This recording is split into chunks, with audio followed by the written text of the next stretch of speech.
Nazmeen Sharif. Welcome to FH2 classes.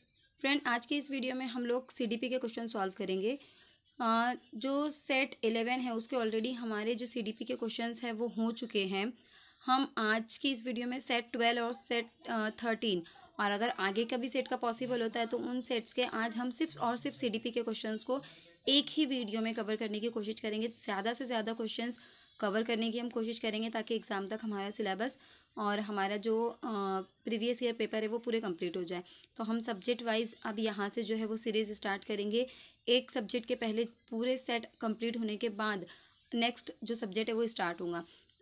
Set 11 तक हमारे already तमाम सब्जेक्ट के जो वीडियोज़ है वो अपलोड हो चुके हैं। सेट 12 से हम लोग जो है वो सेक्शन वाइज करेंगे, यानी सब्जेक्ट वाइज करेंगे। सेट बाकी के जितने भी सेट बचे हैं उनका एक ही सब्जेक्ट पहले हम कवर करेंगे, जैसे कि CDP होने के बाद हम कोई दूसरा एक सब्जेक्ट लेंगे, उसको हम कवर करेंगे। यानी एक वीडियो में ज़्यादा से ज़्यादा सेट के एक ही सब्जेक्ट के क्वेश्चन हम लोग कवर करेंगे। तो देखिए, आज का जो सेट 13 का क्वेश्चन नंबर 1 है, यानी क्वेश्चन नंबर 1 मीन्स आज की इस वीडियो का क्वेश्चन नंबर 1 है ये CDP का। यहाँ पर जो क्वेश्चन नंबर दिए गए आप इन पर फोकस मत करिए, क्योंकि ये डायरेक्टली सेट से क्वेश्चन लिए गए हैं।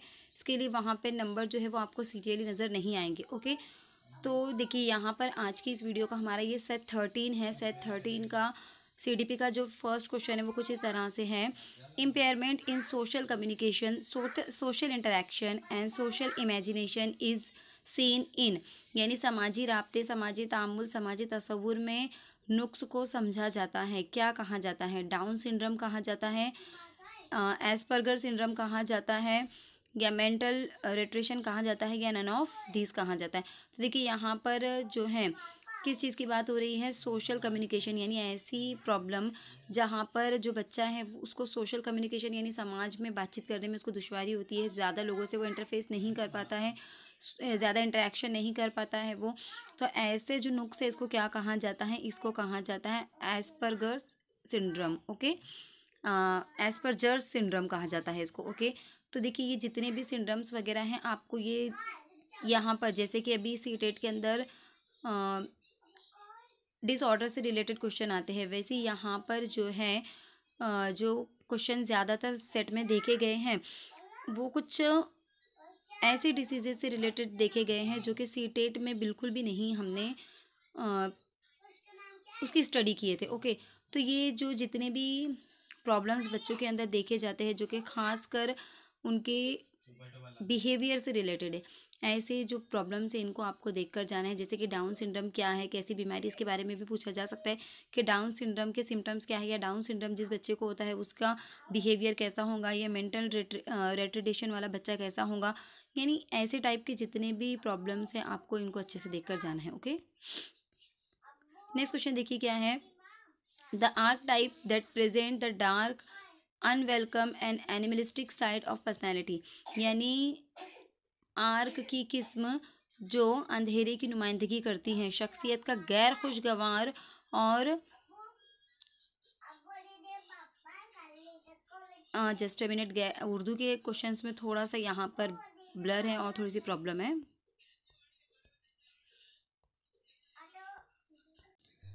तो देखिए क्या है यहाँ पर, एक बार फिर से देख लेते हैं। हम इंग्लिश के क्वेश्चन को ही हम ज़्यादातर रेफर करेंगे। The arc type that present the dark, unwelcome and animalistic side of personality, यानी आर्क की ऐसी किस्म जो अंधेरे की नुमाइंदगी करती है या जो ऐसी शख्सियत को जाहिर करती है जो कि एनिमलिस्टिक है।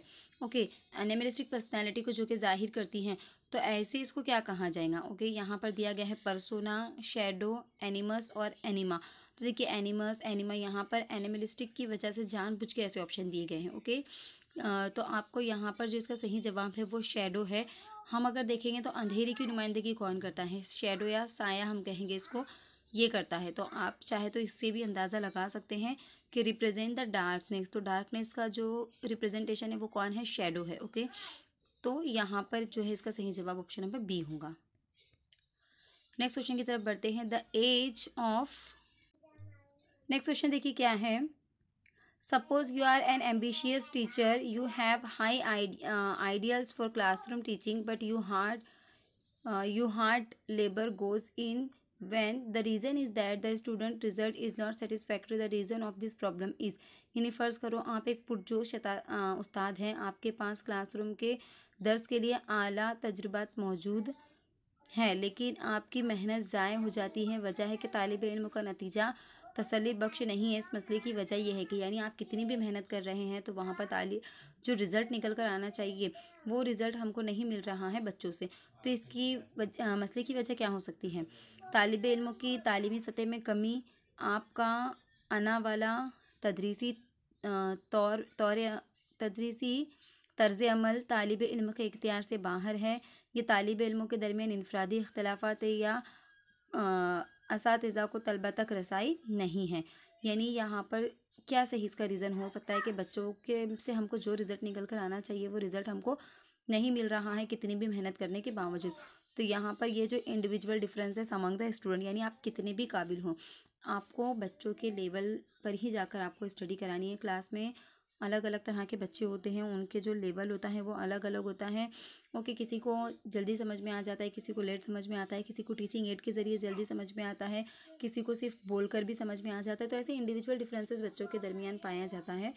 तो ये चीज़ जो है इसका एक रीज़न हो सकती है कि जिस तरह से हमको रिज़ल्ट मिलना चाहिए वो रिज़ल्ट हमें सामने नहीं आ रहा है। ओके, नेक्स्ट क्वेश्चन देखिए क्या है। Generally the student have throat cut competition to sit on front benches in the class. To overcome this problem, you will be making seating arrangement. What will be the rationals of seat allocation to the student? यानी आप जो class के अंदर बच्चे जो है वो first number पर बैठने के लिए बच्चों के बीच में हमेशा से कंपटीशन रहता है।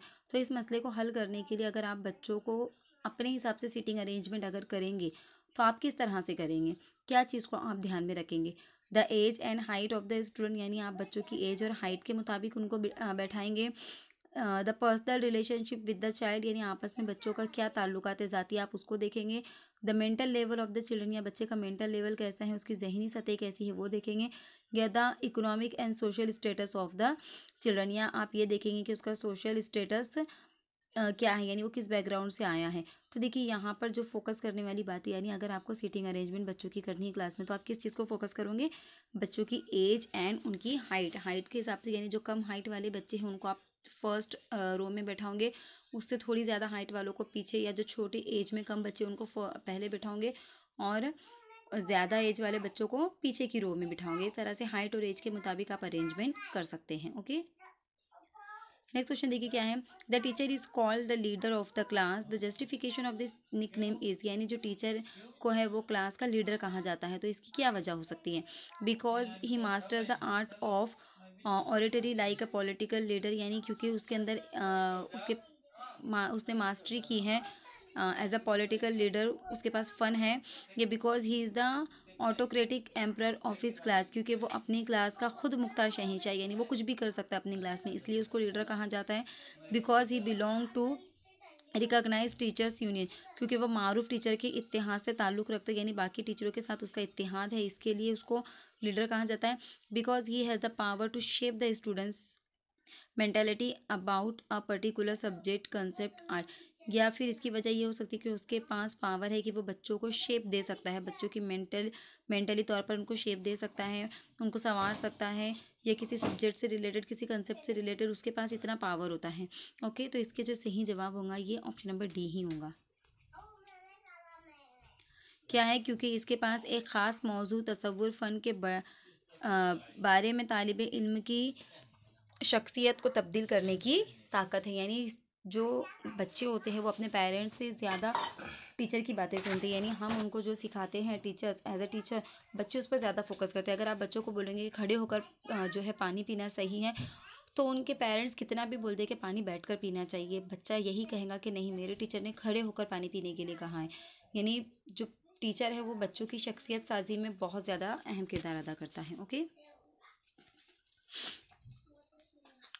नेक्स्ट क्वेश्चन है। Child looks self centre in which stage, यानी चाइल्ड जो है वो सेल्फ सेंटर कौन सी स्टेज में होता है? अर्ली चाइल्डहुड में होता है। अब अर्ली चाइल्डहुड क्या होता है? देखिए 3 से 6 साल का टाइम होता है।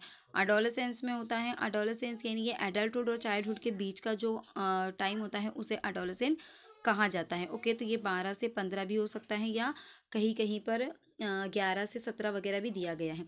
या मिडल चाइल्डहुड है। मिडल चाइल्डहुड जो है ये 7 से 11 का टाइम होता है। मिडल चाइल्डहुड कौन सा है? 7 से 11 का टाइम होता है। या फिर इन्फेंसी, इन्फेंसी का टाइम जो कौन सा है वो 0 से 2 या कहीं कहीं पर 0 से 3 साल भी दिया गया है। ओके, तो देखिए बच्चा जो है ये चाइल्ड सेंटर की स्टेज में होता है। तो बच्चा जो है वो अर्ली चाइल्डहुड में, यानी अर्ली चाइल्डहुड कितना, 3 से 6 साल के अंदर जो है बच्चा सेल्फ सेंटर होता है, यानी वो खुद को ही सेंटर मानता है। ओके, अपने आप को ही सेंटर मानता है, उसका ज़्यादातर फोकस खुद पर ही होता है, वो अपनी चीज़ों को ज़्यादा प्रायोरिटी देता है। Okay, a child is doing part-time job to earn his livelihood, but it has forced him to miss some classes unwillingly. What suggestions will you put forth in that student's favor? यानी बच्चा अपने मैशियत को कमाने के लिए जिस वक्ती काम करता है, लेकिन इसे मजबूर कर दिया जाता है कि वो कुछ क्लासेस को ना चाहते हुए भी छोड़ दे। आप इस तालिब इल्म के हक़ में क्या मशवरा देंगे? यानी बच्चे को अपनी माशी ज़रूरियत पूरा करने के लिए पार्ट टाइम जॉब करना पड़ रहा है, तो अनविलिंगली, ना चाहते हुए भी उसको अपने लेक्चर छोड़ने पड़ते हैं, तो ऐसे बच्चों को आप क्या सजेशन देंगे? It is better to leave the school in order to earn more money, यानी आप उसको सजेस्ट करेंगे कि वो स्कूल ही छोड़ दे ताकि और ज़्यादा पैसा कमा सके। Better to join your tuition classes to equip with the course, या फिर आप उसको कहेंगे कि वो आपकी ट्यूशन क्लासेस को ज्वाइन करे ताकि वो जो कोर्स स्कूल में चल रहा है उसको लेवल कर सके। या फिर reporting to the principal about regular absence, या फिर आप प्रिंसिपल से कंप्लेन कर देंगे कि वो रेगुलर एब्सेंट रहता है, या फिर नन ऑफ दीज। तो आप उसको क्या मशवरा देंगे? तो देखिए यहाँ पर ऐसा कोई भी पॉजिटिव नहीं दिखाई दे रहा है, मतलब स्कूल छोड़ देने के लिए कहेंगे ये कोई सही बात नहीं है, या फिर आप खुद की ट्यूशन क्लासेस लगाने के लिए कहेंगे। टीचर के लिए ये बिल्कुल अलाउड नहीं है कि वो अपनी प्राइवेट ट्यूशन क्लासेस चलाए। ओके, या प्रिंसिपल को उसकी शिकायत कर देंगे। हम ऐसा भी नहीं कर सकते क्योंकि उसकी कोई मजबूरी भी हो सकती है। तो यहाँ पर कोई भी सही हमको ऐसे एडवाइस नहीं दिख रही है जो हम बच्चे को दे सकते हैं, तो इसका जो जवाब है वो होगा नन ऑफ दिस।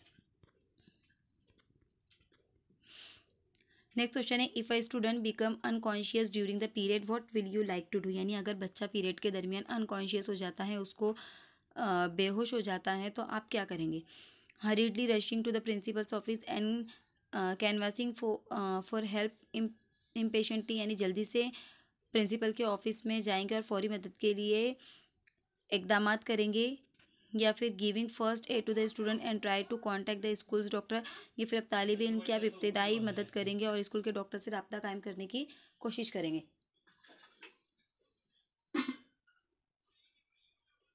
ये ऑप्शन नंबर सी है, sending messages to students home and awaiting for his parents, यानी आप बच्चे के घर पर मैसेज भेज देंगे और उसके पेरेंट्स के आने तक वेट करेंगे। या making arrangement to send the student to his home, या फिर आप कुछ ऐसा अरेंजमेंट करेंगे कि बच्चे को उसके घर तक पहुंचाया जाए। तो देखिए इसका जो सही जवाब है, आप क्या करेंगे? फर्स्ट एड बच्चे को देंगे, यानी सबसे पहले आपके तौर पर आप बच्चे की किस तरह से हेल्प कर सकते हैं आप वो करेंगे। और अगर स्कूल में डॉक्टर अवेलेबल है तो आप स्कूल के डॉक्टर से सबसे पहले रब्ता करेंगे। नेक्स्ट क्वेश्चन देखिए क्या है, mania shows all of the below accept one, यानी जुनून में दर्ज झैल में नज़र आता है सिवाय एक ही। यानी जब जुनून जो एक कैफियत है उसके अंदर 4 ऑप्शन दिए गए, इनमें से क्या चीज़ नहीं रहती है? तो इफोरिया, यानी तो देखिए क्या आएगा इसके अंदर, जो इसका फर्स्ट ऑप्शन है यूफोरिया, यानी जो जुनून है उसमें यूफोरिया होता है या नहीं होता है। तो यूफोरिया का मतलब क्या है? यूफोरिया का मतलब है खुशी। ओके, खुशी या आनंद हम इसे कह सकते हैं।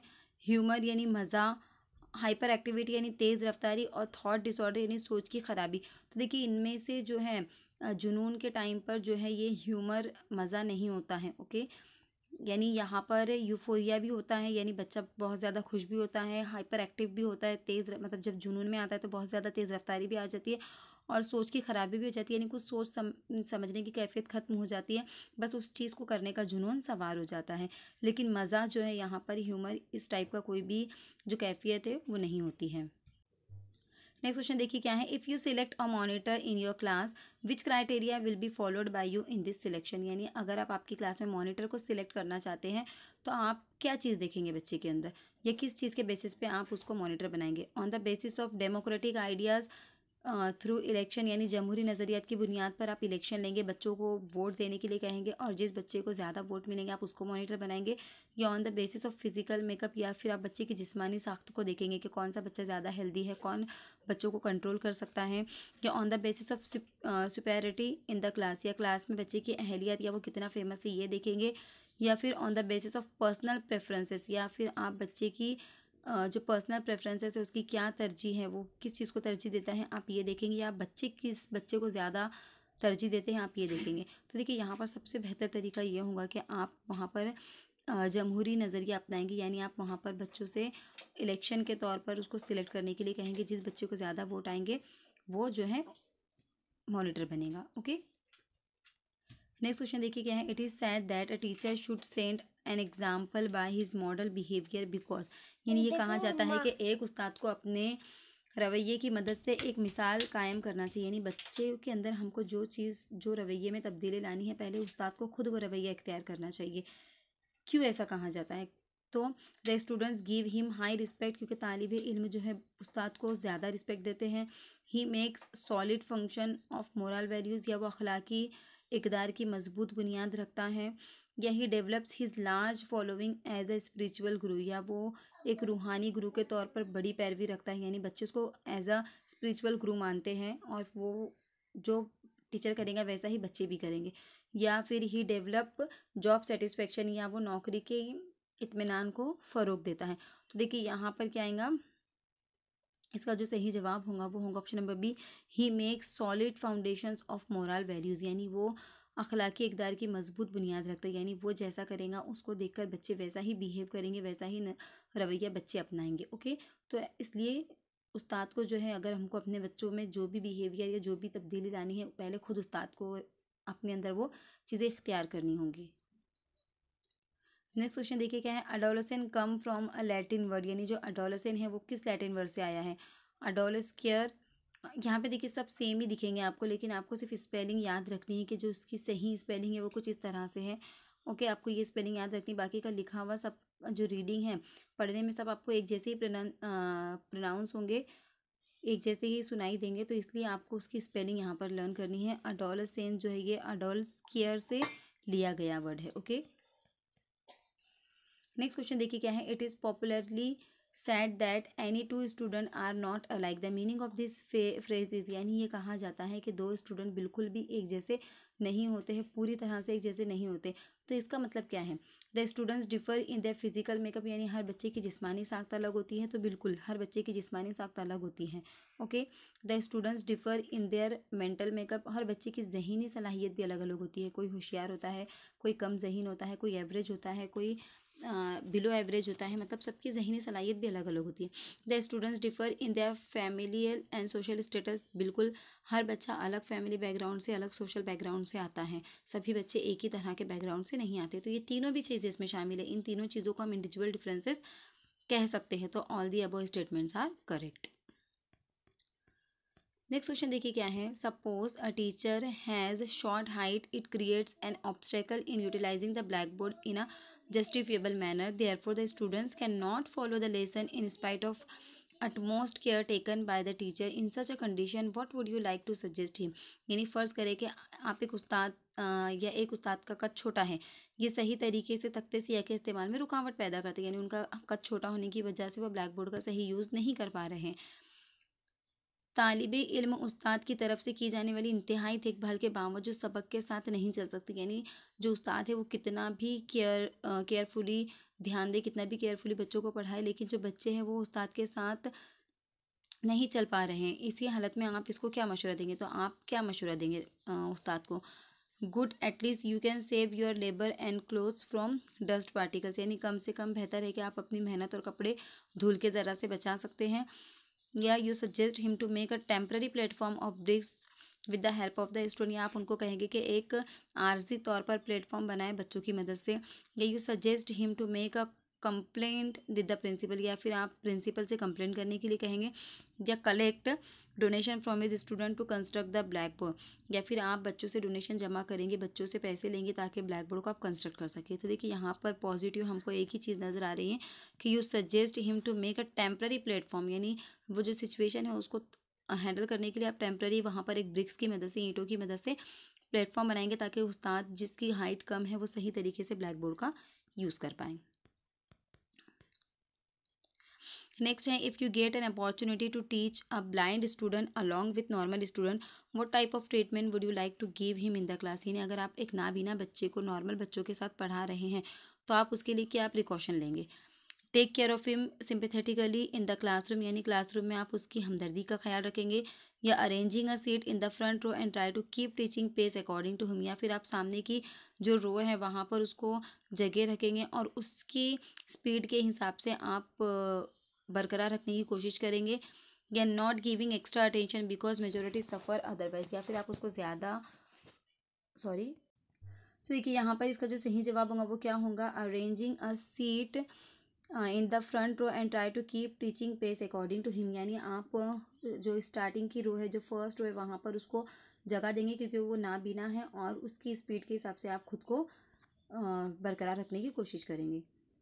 Suppose an intelligent boy of your class request for a particular book from you, what decisions will you take in this case. यानी एक बच्चा है आपकी क्लास का जो बहुत ही इंटेलिजेंट है और वो किसी बुक की आपसे डिमांड करता है, तो ऐसी सूरत में आप क्या डिसीजन लेंगे।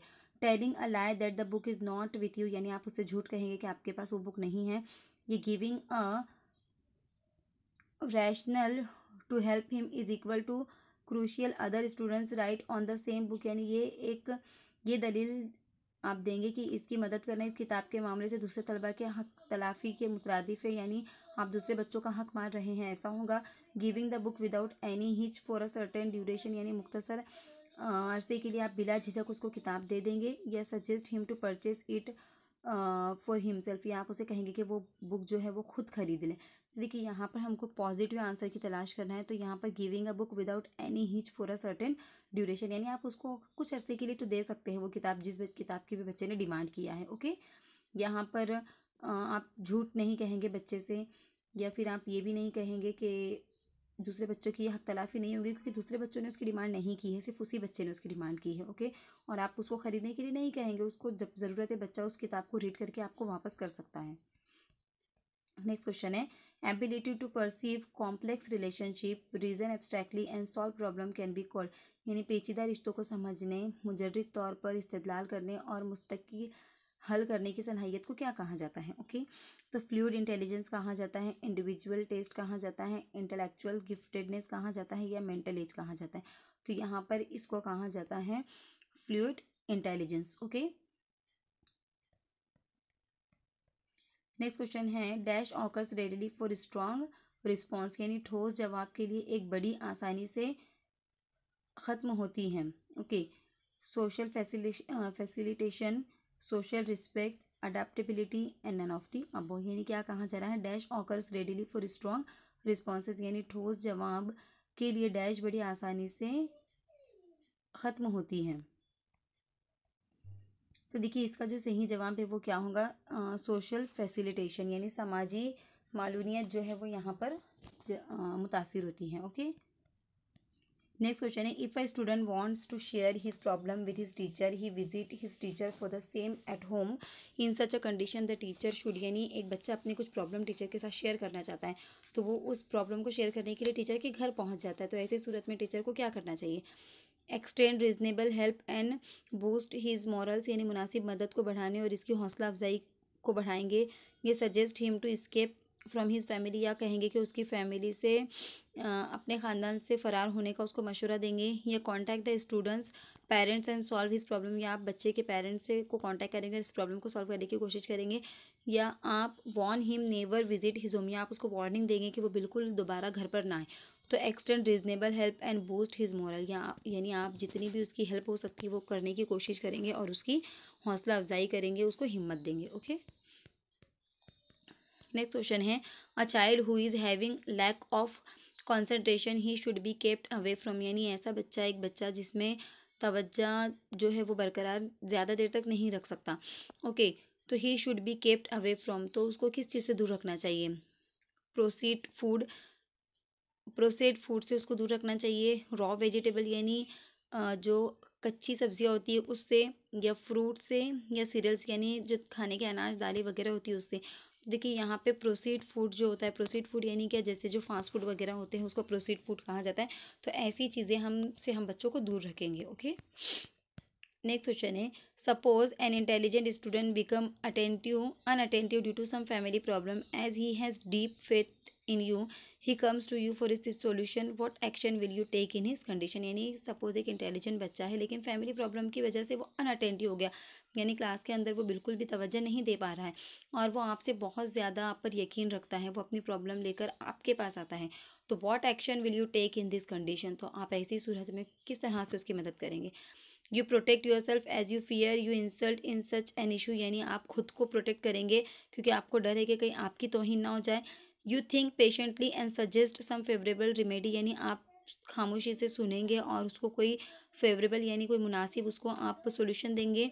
या you solve out your selfishness bye knowing his family weakness, यानी आप उसके ख़ानदान की कमज़ोरी को जानकर अपनी खुदगर्जी को हल करेंगे। या you leave the child without interfering in his problem, या आप बच्चे की प्रॉब्लम को ऐसे ही छोड़ देंगे, उसमें कोई इंटरफेयर नहीं करेंगे। तो हमको पॉजिटिव आंसर यहाँ पर लेना है। तो यहाँ पर क्या आएगा, you think patiently and suggest some favourable remedy, यानी आप खामोशी से सुनेंगे और कुछ जो मुनासिब है उसको वहाँ पर हिदायत या उसकी मदद करेंगे। नेक्स्ट क्वेश्चन है, सबरीना सेलिब्रेटेड, सॉरी ये रीजनिंग का क्वेश्चन आ गया बीच में, देख लेते चलिए। नेक्स्ट क्वेश्चन क्या है, Sabrina celebrated 79th birthday this year, still the is active in the society, loves to learn new things, writes poetry and recently is trying her hand on painting. This all examples of her adaptive capacities demonstrate, यानी Serena ने इस साल अपनी 79वां सालगिरह मनाया, फिर भी वो समाज में फ़ाल है, नई चीज़ें सीखना पसंद करती हैं, शेर व शायरी लिखती हैं। दिनों में उन्होंने पेंटिंग वगैरह में भी अपना हाथ आजमा रही हैं। ये सभी चीज़ें इनके ताल्लुक़ की सलाहियत, किस चीज़ की सलाहियत को ज़ाहिर करती है, chronological age, social age, biological age या साइकोलॉजिकल एज। तो ये उनकी साइकोलॉजिकल, उनकी नफ्सियाती एज को बताती है क्योंकि वो नफ्सियाती तौर पर अभी भी जो है प्रिपेयर हैं ऐसी चीज़ों को करने के लिए। Okay, in an excellent communication it is not desired, यानी एक बेहतरीन मवासिलात में ये मतलूब नहीं है। क्या चीज़ मतलूब नहीं है, चेंज इन वॉइस, यानी आवाज़ में तब्दीली ज़रूरी नहीं है। एक्सटर्नल और फिज़िकल ब्यूटी, यानी बाहरी या जिस्मानी खूबसूरती का होना ज़रूरी नहीं है अगर कम्युनिकेशन स्किल आपको अच्छी करनी है तो। कम्युनिकेशन ऑफ एडवोकेट फीलिंग, यानी काफ़ी एहसासात की जो है तरसील या फिर इन्वॉल्वमेंट ऑफ स्टूडेंट, ये तलबा की शमूलियत ज़रूरी नहीं है। तो देखिए अगर बेहतर कम्युनिकेशन आपको करना है तो आपको आपके वॉइस में उतार चढ़ाव जो है जुमले की मुनासिबत से करना ज़रूरी है। कम्युनिकेशन ऑफ एडवोकेट फीलिंग्स, यानी सही फीलिंग्स के मुताबिक आपको सही एहसासात की तरसील आपको करनी है। ये इन्वॉल्वमेंट ऑफ स्टूडेंट और तलबा की शमूलियत भी बेटर कम्युनिकेशन में ज़रूरी है, तभी कम्युनिकेशन जो है वो मीनिंगफुल होंगी। लेकिन एक्सटर्नल और फिज़िकल ब्यूटी का यहाँ पर कोई कम्युनिकेशन से कनेक्शन नहीं है, चाहे कैसा भी हो उसकी फिज़िकली जो है वो कैसा भी हो, या जो उसकी बनावट है वो कैसी भी हो, जो एक्सटर्नल अपीयरेंसेस है उसका इतना जो है इफ़ेक्ट कम्युनिकेशन स्किल पर नहीं पड़ता है, चाहे वो दिखने में कैसा हो, अच्छा हो, बुरा हो, कोई फ़र्क नहीं पड़ता है। ओके, तो देखिए यहाँ पर सेट 12 हमारा ख़त्म होता है। अब सेट 13 के CDP के कुछ क्वेश्चंस हम कवर करेंगे और इंशाल्लाह बाकी के जो क्वेश्चंस हैं हम नेक्स्ट वीडियो में ज़्यादा से ज़्यादा क्वेश्चंस को कवर करने की कोशिश करेंगे। आज 13 के जितने क्वेश्चन हो सकते हैं हम इनको आज सॉल्व करेंगे। ओके, तो देखिए फर्स्ट क्वेश्चन है, personality development is all to all except one, यानी पर्सनैलिटी डेवलपमेंट में तमाम चीज़ें शामिल है सिवाय एक के, कॉग्निटिव, फिज़िकल, इन्वायरमेंटल और इमोशनल। ओके, तो यहाँ पर देखिए जो है बात किसकी हो रही है, पर्सनालिटी डेवलपमेंट की। तो पर्सनालिटी डेवलपमेंट के अंदर आप फिज़िकली यानी आपकी जिस्मानी कोई डेवलपमेंट वहाँ पर नहीं होती, कोई जिम विम वगैरह में आप नहीं जाते। पर्सनालिटी डेवलपमेंट क्या होता है, आपका कॉग्निटिव चीज़ डेवलप की जाती है, यानी आपकी मेंटल एबिलिटी को डेवलप किया जाता है। आपके इन्वायरमेंटल जो एबिलिटी होती है उसको डेवलप किया जाता है कि आप माहौल में किस तरह से बिहेव करेंगे। आपकी इमोशनल जो है उसका डेवलपमेंट किया जाता है, लेकिन किसी भी तरह से आपका फिज़िकल डेवलपमेंट वहाँ पर नहीं होता, यानी किसी भी तरह की जो जिम वगैरह या जो एक्सरसाइज वगैरह आपको वहाँ पर करवाई नहीं जाती है, ज़रूरत नहीं है। ओके, नेक्स्ट क्वेश्चन देखिए, साइकोलॉजी इज़ स्टडी टू, यानी इल्म नफ्सियात किस लिए पढ़ाना पढ़ाया जाता है। To develop an understanding of human behaviour, यानी इंसानी बर्ताव के बारे में एक समझ पैदा करने के लिए। To develop an understanding of methods of research and study employed, यानी जो रिसर्च के जो मेथड है उस की उसको समझने के लिए। या फिर to develop appreciation of the practical values of psychology and its application, यानी नफ्सियात और इसके अमलियात की मश्की इकदार की तारीफ़ बनाने के लिए। तो यहाँ पर जो है ऑल ऑफ दी अबव इसका जवाब होगा, यानी सभी के लिए जो है इल्म नफ्सियात या जो बच्चों की साइंस है इसको पढ़ा जाता है। ओके, नेक्स्ट क्वेश्चन क्या है देखिए। When a timid and socially anxious child is sitting in your class you think about him as he is a, यानी जब एक क्लास में एक शर्मीला और सामाजिक फिक्रमंद बच्चा बैठा है तो आप इसके बारे में क्या सोचेंगे। गुड नेचर चाइल्ड, यानी वो अच्छा है, शर्मीला है इसलिए वो अच्छा है। ये इमोशनली डिस्टर्ब चाइल्ड, या आप सोचेंगे कि वो एक इमोशनली डिस्टर्ब है। या डिसिप्लिन एंड ओबीडियंट चाइल्ड, यानी वो शर्मिला है इसलिए आप अंदाज़ा लगा देंगे कि वो डिसिप्लिन और ओबीडियंट है उसके अंदर। ये सीरियस एंड स्टडीड चाइल्ड, या फिर आप ये सोचेंगे कि वो सीरियस है इसलिए जो है शर्माता है, या फिर वो पढ़ाई के लिए बहुत ही ज़्यादा जो फ़िक्रमंद है। तो यहाँ पर देखिए क्या कह रहा है यहाँ पर कि एक शर्मिला और समाजी फ़िक्रमंद बच्चा, यानी हमेशा उसके वो फ़िक्र में डूबा हुआ रहता है और हमेशा क्लास में शर्मा शर्मा कर रहता है। तो ये जो है इमोशनली डिस्टर्ब चाइल्ड की ये जो अलामत है। ओके, नेक्स्ट क्वेश्चन देखिए क्या है। Suppose a child is devoid of social efficiency then what measures will you adopt to overcome this difficulty, यानी फ़र्ज़ करो कि एक बच्चा सामाजिक कारकर्दगी से दूर हो तो इस मुश्किल को आप काबू पाने के लिए आप क्या करेंगे। यानी सामाजिक कारकर्दगी जो है बच्चा सोशल इंटरेक्शन नहीं करता, ज़्यादा समाज में नहीं घुल मिलता, ज़्यादा लोगों के साथ नहीं रहता, यानी उसके अंदर सामाजिक कारकर्दगी की जो है वो कमी है। तो इस मुश्किल पर काबू पाने के लिए आप क्या करेंगे। Imparting him training to overcome the difficulty, उसे मुश्किलात का पर काबू पाने के लिए आप तरबियत देंगे। Mentioning the positive aspect of it, यानी फ़न के मुस्बत पहलू या इसके मिस्बत पहलू का जिक्र करेंगे। ये giving threads of its deficiency, या इसकी कमी के ख़तरात से इसको डराएंगे। या फिर आप जो है admitting the child in a clinic, या आप बच्चे को जो है क्लिनिक के अंदर एडमिट कर देंगे। सवाल क्या था देखिए, चाइल्ड जो है वो सोशल एफिशिएंस नहीं है, यानी समाज में ज़्यादा घुल मिल नहीं पाता है, तो आप ऐसी सूरत में क्या करेंगे, उसको ऐसे प्रॉब्लम को कैसे सॉल्व करेंगे। तो imparting him training to overcome the difficulty, यानी आप उसको तरबियत देंगे कि आपको ऐसी डिफ़िकल्टी से किस तरह से बाहर निकलना है। ओके, ऐसा नहीं है कि आप उसको दवाखाने में एडमिट कर देंगे, या फिर आप उसके पहलुओं का जो है वो ज़िक्र ही नहीं करेंगे, या फिर आप उसको जो है वो डराएंगे धमकाएंगे, ऐसा कुछ नहीं करेंगे आप। ओके, नेक्स्ट क्वेश्चन है। A poor student ask for some books from the library on your card and then you will, यानी एक बच्चा है जो आपके कार्ड पर लाइब्रेरी से कुछ बुक लेना चाहता है, जो गरीब बच्चा है, तो ऐसी सूरत में आप क्या करेंगे। डू हिम अ फेवर, यानी आप उसकी मदद करेंगे, उस पर एहसान करेंगे। Do him a favour after taking security of the books, यानी किताब की सिक्योरिटी लेने के बाद आप उस पर एहसान करेंगे। या do him a favour and continue doing it if he is using the opportunity judicially, यानी आप उसको फेवर करेंगे और इस फेवर को आप कंटिन्यू करेंगे, उसकी कंटिन्यू मदद करेंगे अगर वो सही तौर पर इसका इस्तेमाल करना जारी रखता है तो। या none favour and refuse flatly, या आप उसको फेवर नहीं करेंगे और उसको रिफ्यूज़ कर देंगे, इनकार कर देंगे। तो यहाँ पर देखिए इसका सबसे ज़्यादा पॉजिटिव या बेस्ट आंसर हमको लगता है कि do favour him and continue doing it if he is using that opportunity judicially, यानी अगर वो इस अपॉर्चुनिटी का सही इस्तेमाल करता है तो आप उसकी मदद करेंगे और इस मदद को आप कंटिन्यू रखेंगे जब भी उसको ज़रूरत होगी तब। नेक्स्ट क्वेश्चन है। Adaptations of Wechsler adult performance intelligence scale was by, यानी जो वेस्लर का जो अडल्ट परफॉर्मेंस इंटेलिजेंट स्केल है वो किसने दिया है। तो आर रामालिंगा स्वामी ने दिया है, एस.एम. मोहसिन ने दिया है, प्रमीला पाठक ने दिया है, या भाटिया ने दिया है। तो देखिए इसका जो सही जवाब है वो क्या होगा, वो होगा आर रामालिंगा स्वामी जो है इन्होंने जो है Wechsler adult performance intelligent scale दिया है। ओके, नेक्स्ट क्वेश्चन है। इन आइजेंक्स थेरी एक्स्ट्रावर्जन इंट्रावर्जन मीन्स, यानी आइजेक की थेरी के मुताबिक खारजी शख्सियत या दाखिली शख्सियत का मतलब क्या है। Degree to which people are outgoing or socially withdrawn, यानी वो दर्जा जिसमें लोग बाहरी बाहर या समाजी तौर पर इलाहिदा होते हैं। या degree to which people are happy or depress, या वो दर्जा जिसमें लोग खुश या फिक्रमंद होते हैं।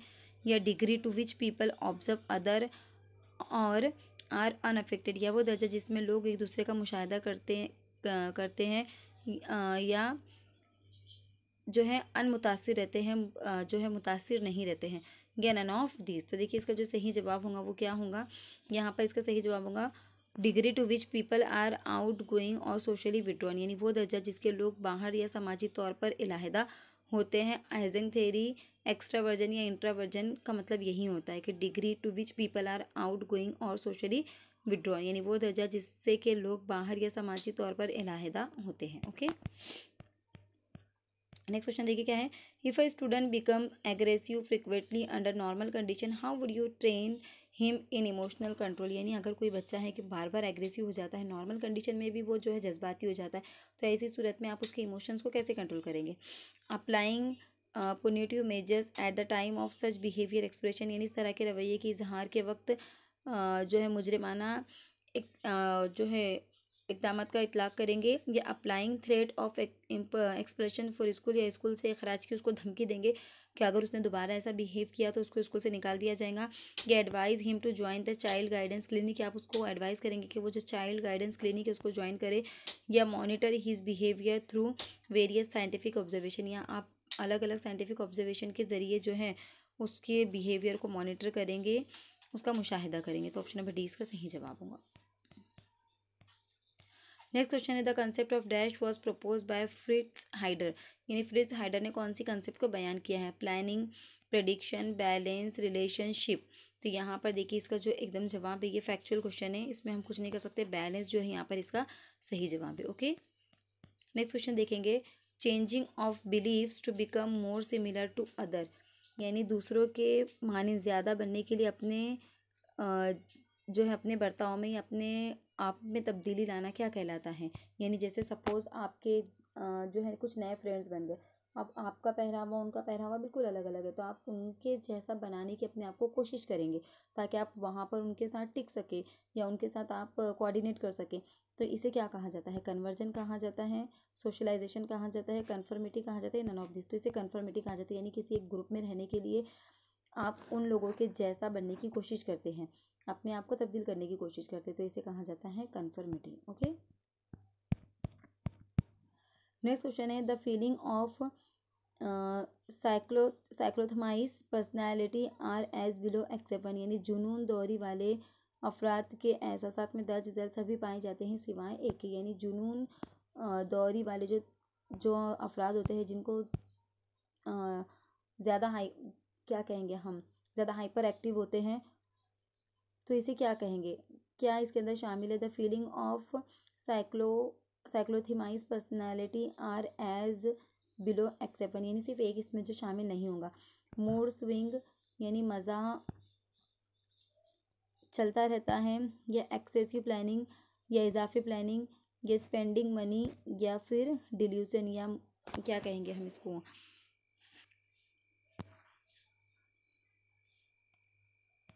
तो क्या नहीं पाई जाती, यानी जो जुनून दौरी वाले अफराद होते हैं उनके एहसासात में दर्ज दल में से 3 चीज़ें पाई जाती, एक नहीं पाई जाती। तो मूड स्विंग यानी मज़ा बनता रहता है, ये पाया जाता है उनके अंदर। एक्सेसिव प्लानिंग, स्पेंडिंग मनी और डिल्यूशन, ये चारों में से क्या पाया नहीं जाता है, हमको ये बताना है। तो देखिए यहाँ पर जो option number A mood swing, यानी उसमें उन लोगों में ये नहीं पाया जाता। देखिए ये क्वेश्चन ऊपर भी आया था, वहाँ पर भी इसका जवाब यही था, मज़ा, कि जुनून के अंदर क्या चीज़ें शामिल नहीं है। तो मज़ा जो है देखिए आपको याद रखना है कि मज़ा जो वर्ड आता है तो वो जुनून से रिलेटेड नहीं है, ये आपको याद रखना है। देखिए एक ही कंसेप्ट से रिलेटेड 2 सवालात हमने देखे, सेट 12 में भी देखे तो अभी सेट 13 में भी देखे। ओके,